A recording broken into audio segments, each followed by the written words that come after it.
আসসালামু আলাইকুম। বাংলাদেশ বেতার রাজশাহী স্থানীয় সংবাদ পড়ছি রুকসানা আক্তার লাকি।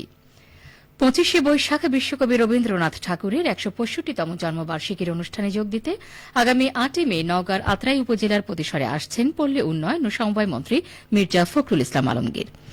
মন্ত্রীর সফরের বিষয়টি নিশ্চিত করেছেন তার একান্ত সচিব ড মোহাম্মদ মনিরুজ্জামান। ওই দিন সকালে বিমানযোগে ঢাকা থেকে রাজশাহী শাহ মখদুম বিমানবন্দর হয়ে বিশ্বকবির স্মৃতি বিজড়িত পতিসরে যাবেন মন্ত্রী। সেখানে রবীন্দ্র জন্মবার্ষিকীর কর্মসূচি উদ্বোধন, রবীন্দ্র মেলা উদ্বোধন এবং প্রধান অতিথি হিসেবে দেবেন্দ্র মঞ্চে বক্তব্য প্রদান করবেন। এছাড়া ওই দিন তিনি নওগাঁ জেলার LGED-DPHE কর্তৃক বাস্তবায়নাধীন বিভিন্ন উন্নয়ন প্রকল্প পরিদর্শন ও অগ্রগতি পর্যালোচনায় অংশ নেবেন।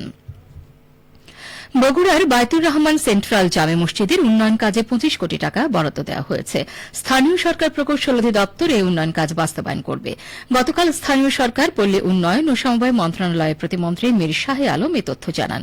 উল্লেখ করা যায়, 4 দলীয় জোট সরকারের সময় বিএনপির তৎকালীন সিনিয়র যুগ্ম মহাসচিব তারেক রহমানের উদ্যোগে মসজিদটির নির্মাণ কাজ শুরু হয়।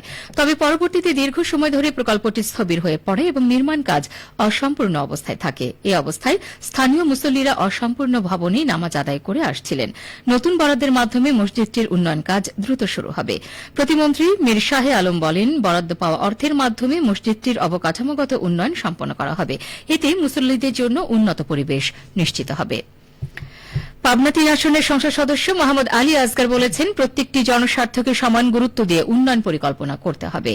গতকাল বিকেলে ভাঙ্গুড়া উপজেলার খানমরিচ ইউনিয়নের লতিফ মোড় রাস্তা সংস্কার কাজের উদ্বোধনের সময় তিনি এসব কথা বলেন।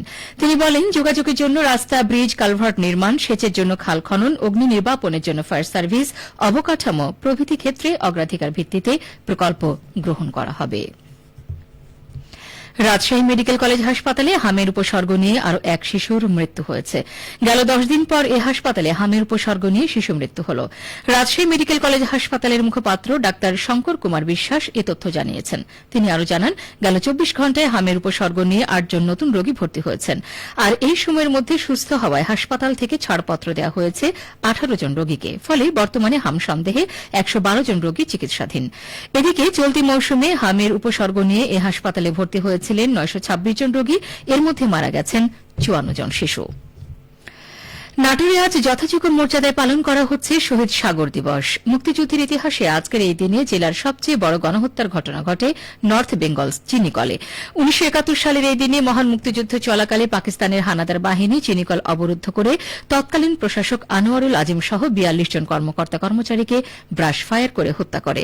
চিনিকলের পুকুর পাড়ে সবাইকে দাঁড় করিয়ে এই নির্মম হত্যাযজ্ঞ চালানো হয়। মুহূর্তেই পুকুরের পানি শহীদদের রক্তে লাল বর্ণ ধারণ করে।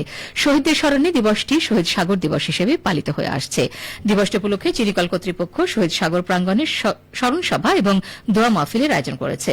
অনুষ্ঠানে সমাজ কল্যাণ প্রতিমন্ত্রী ফারজানা শারমিন এমপি প্রধান অতিথি হিসেবে উপস্থিত থাকার কথা রয়েছে।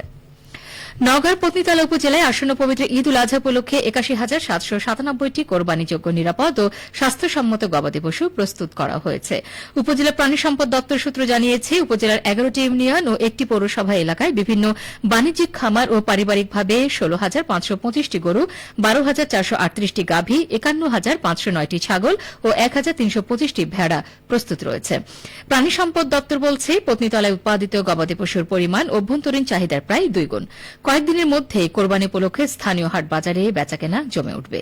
এবার খামারিরা তাদের পালিত গবাদি পশু বিক্রি করে লাভবান হবেন বলে আশা করা হচ্ছে।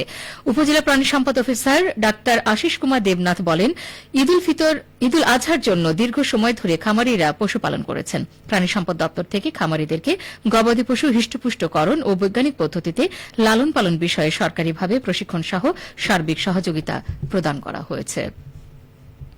সবশেষে আবহাওয়া। আজ দুপুর 12টায় রাজশাহীতে তাপমাত্রা ছিল 32 ডিগ্রি সেলসিয়াস। এ সময় বাতাসে আপেক্ষিক আর্দ্রতার পরিমাণ ছিল 51%। রাজশাহী ও পার্শ্ববর্তী এলাকায় আজ সূর্যাস্ত সন্ধ্যে 6টা 36 মিনিটে। সংবাদ শেষ হল। আমাদের পরবর্তী সংবাদ দুপুর 2:05।